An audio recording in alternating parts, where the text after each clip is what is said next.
मेरी शादी को 1 महीना हो गया था, लेकिन आज तक मैंने अपने पति को नहीं देख पाई हूँ, क्योंकि रात में जब वह आता है तो लाइट बंद करके आता है और सुबह मेरे उठने से पहले कमरे से चला जाता है। यह राज जानने के लिए मैंने एक दिन नौकरानी को अपने बिस्तर पर लिटा दिया और मैं कमरे में छिपकर बैठ गई। और जब लाइट चालू हुई तो मैं ज़ोर से चिल्लाई, क्योंकि आँख लग जाने के कारण मेरी बंद आँख खुली। 4 घंटे से मैं अपने पति की राह देख रही थी। बैठे बैठे मेरी कमर दर्द होने लगी। तभी अचानक घड़ी पर नज़र पड़ी तो रात के 2 बज रहे थे। आज हमारी शादी के बाद की पहली रात थी, जिस रात में पति पत्नी एक दूसरे को जीवन भर साथ निभाने का वचन देते हैं, ज़िंदगी भर साथ रहने की कस्में खाते हैं। मैंने अपने पति को भी अभी तक नहीं देखा था। हमारे घर में शादी से पहले लड़के का चेहरा तक नहीं दिखाया जाता था। बस छोटी बहन के मुंह से सुना था कि वे दिखने में बहुत सुंदर हैं।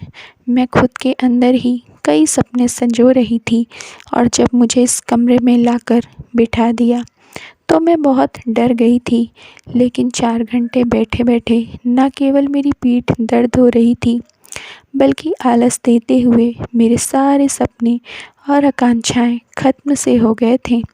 एक बार लगा कि बाहर जाकर देखूं मेरे पति कहाँ हैं, लेकिन फिर बाहर जाना ठीक नहीं लगा। उतने में दरवाज़ा खोलने की आवाज़ आई। मैंने कहा देखा, लेकिन कमरे में अंधेरा होने के कारण कुछ दिख नहीं रहा था। मेरी समझ नहीं आ रहा था कि कौन है। फिर बहुत डरते हुए कहा, सुनो, आप हो ना? आपने इतना अंधेरा क्यों कर रखा है? लाइट नहीं है क्या? मैं एक साथ में अनेकों सवाल पूछ लिए। उतने में एक कर्कश मर्दानी आवाज़ आई, मैं हूँ तुम्हारा पति। यह सुनते ही मेरे दिल की धड़कनें तेज़ होने लगी। उनकी आवाज़ सुनकर मानो मेरी सारी थकान ही दूर हो गई। अब मुझे शर्म आ रही थी, लेकिन उन्होंने कमरे में अंधेरा क्यों कर रखा है, मेरी यह समझ नहीं आ रहा था। कम से कम एक मोमबत्ती तो लेकर आते। मैंने कहा, मैंने आंखें बड़ी करके देखने की कोशिश की तो एक परछाई मेरी तरफ आती दिख रही थी। वह मेरी तरफ आकर बैठे और कहने लगे कि मुझे माफ़ कर दो। मैं दोस्तों के साथ गप्पे मारते हुए बैठ गया। ध्यान ही नहीं आया कि समय क्या हो गया। तुम बहुत थक गई होगी, सो जाओ, अब सुबह बात करेंगे। मेरे पति बोलते समय अटक से रहे थे। उनके मुंह से शब्द भी ठीक से नहीं निकल रहे थे।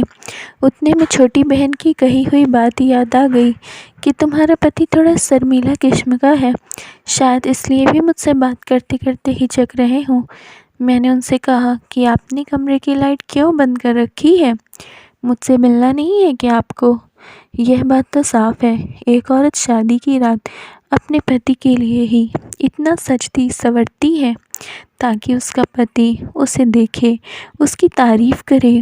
यह सुनकर वे थोड़ी देर चुप हो गए और फिर कहने लगे कि शादी के समय जब तुम मेरे पास बैठी थी, मैंने तुम्हें जी भर के देख लिया था।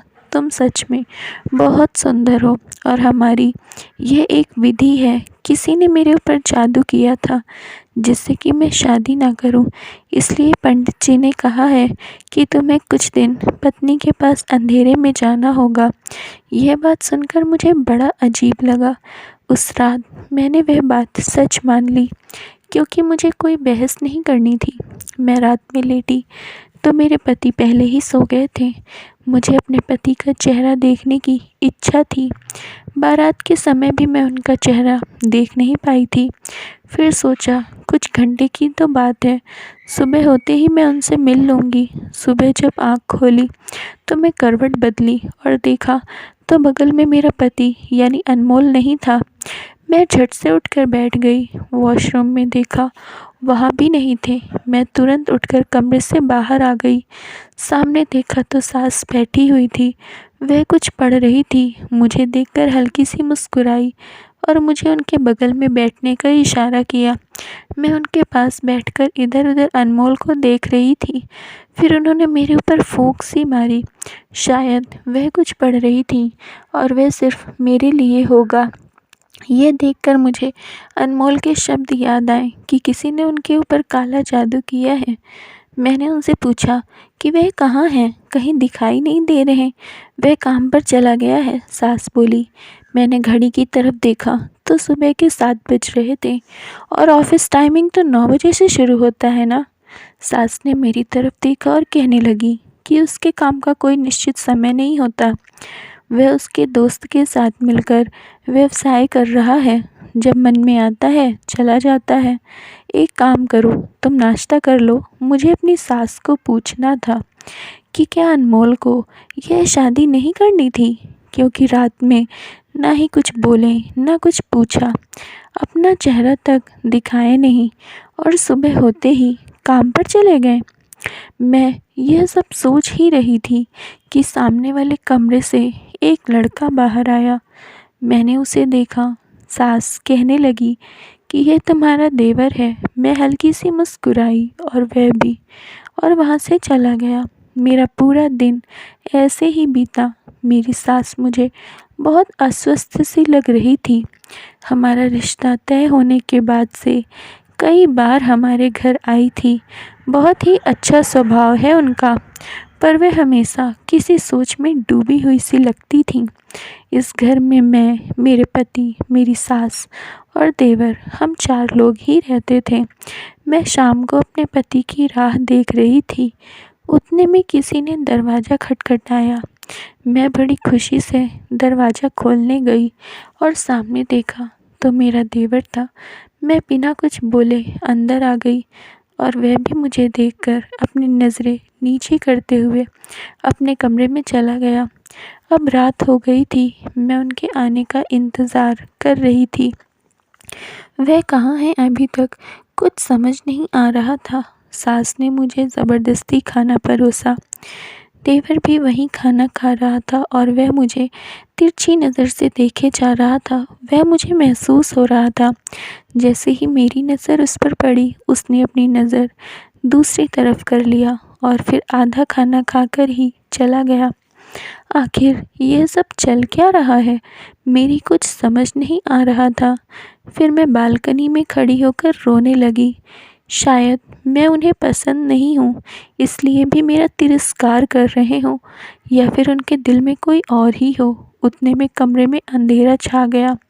उजाला बालकनी में लगे बल्ब का था और कमरे में गई, देखा तो अनमोल दूसरी तरफ मुंह करके बैठा था। आज मुझे सब कुछ साफ साफ पूछना था और मैं उनके बगल में जाकर बैठ गई। जैसे ही मेरा कंधा उनके कंधे को स्पर्श हुआ, वह उठकर दूसरी जगह जाकर बैठ गए। मुझे उनसे बहुत सारे सवाल करने थे, इसलिए मैंने उनका हाथ जैसे ही पकड़ा, अपना हाथ छुड़ाते हुए खड़े हो गए और दूसरी तरफ मुँह करके कहने लगे कि तुम्हें जो कुछ कहना है जल्दी कहो, मुझे बहुत नींद आ रही है। उनकी ऐसी बात सुनकर मेरी आंखों में पानी आ गया। मैंने कहा, तुम्हें कोई और पसंद है क्या? फिर मुझसे शादी क्यों किया? इस पर भी मुझ पर चिल्लाते हुए कहने लगे कि ऐसा कुछ भी नहीं है, बस मेरी मजबूरी है। मैं तुम्हें अपना चेहरा नहीं दिखा सकता और तुम्हारे बगल में बैठकर प्यार की बातें करने के लिए मेरे पास समय नहीं है। मेरी यही समझ नहीं आ रहा था कि ऐसी कैसी मजबूरी है। दिन ऐसे ही बीतते जा रहे थे। रात में इतनी गहरी नींद में सोती थी कि आँख सीधी सुबह ही खुलती। अनमोल दिन भर बाहर रहता था और दूसरी तरफ कोई मुझ पर नज़र रखता है, ऐसा लगने लगा। एक दिन मैं चाय बनाकर सास के कमरे की तरफ जा रही थी कि उतने में उनकी आवाज़ सुनकर मैं रुक गई। वह किसी से फ़ोन पर बात कर रही थी और एक ही बात बार बार दोहराए जा रही थी। पता नहीं कौन था, पर मुझे लग रहा था जैसे कोई उन्हें ब्लैकमेल कर रहा हो। जब मैंने दरवाज़ा खटखटाया तो उन्होंने दरवाज़ा खोला। देखा तो वह अपने आंसू पोंछ रही थी। मैंने पूछा तो कहने लगी कि मेरा भाई है, कई सालों से मुझसे बात नहीं करता, कभी मिलने तक नहीं आता। मैं फ़ोन पर उससे बात किए जा रही थी, उससे विनती कर रही थी। यह बात सुनकर मुझे बहुत दुख हुआ, लेकिन उसके बाद जो सच सामने आया, मैं तो सुन्न सी रह गई। कुछ दिनों बाद सास की बहन उनसे मिलने आई। उन्होंने मेरे साथ बहुत अच्छे से व्यवहार किया। हम सबके साथ खाना भी खाया। खाना खाते समय मेरी सास, मेरा देवर उनसे नज़रें चुरा रहे थे। ऐसा मुझे लगा। खाना खाते ही देवर अपने कमरे में चला गया। दूसरे दिन मेरी सास सो रही थी। मौसी और मैं नहा धोकर नाश्ता कर रहे थे। तब मौसी मुझसे पूछने लगी कि अनमोल कहीं नज़र नहीं आ रहा, अभी तक सो रहा है क्या? मैंने कल से उसे देखा नहीं और अभी भी नहीं दिख रहा। मैंने कहा, सुबह जल्दी चले जाते हैं वह। हाँ, तो रात में जल्दी आता होगा ना? नहीं मौसी, रात में भी काफ़ी देरी से आते हैं। इस पर मौसी एकदम चुप हो गई और चाय पीने लगी। उतने में मैंने उनके भाई का उल्लेख किया और कहने लगी कि आपके भाई को क्या हो गया है जो माँ जी उनसे इतनी विनती कर रही हैं और वह मानने के लिए तैयार नहीं हो रहे हैं। कौन सा भाई? हम बस 2 बहनें ही हैं। यह सुनकर तो मैं सुन्न रह गई। अगर मेरी सास को भाई नहीं है तो फिर वह किसकी बात कर रही थी और किसके हाथ जोड़ रही थी? कौन था वह? मैं सोच में पड़ गई। और दूसरी तरफ मेरे पति को मैंने अभी तक ठीक से देखा तक नहीं था। मैं सोचने लगी कि मैं सामने हूँ, इसलिए उन्हें मेरी कीमत नहीं है। मैं नहीं रहूँगी तभी मेरी कीमत समझ आएगी। मैं मायके गई और इसी के कुछ दिनों बाद एक कोरियर आया और वह पेपर्स मैंने खोल कर देखे तो मेरे पैरों तले से ज़मीन खिसक गई। आखिर शादी के नाम पर मेरे साथ कौन सा खेल खेला जा रहा है? उसमें जो कुछ लिखा था वह पढ़कर तो मुझे धक्का सा लगा। मैंने अपनी छोटी बहन से कहा कि मुझे अनमोल का फ़ोटो देखना है।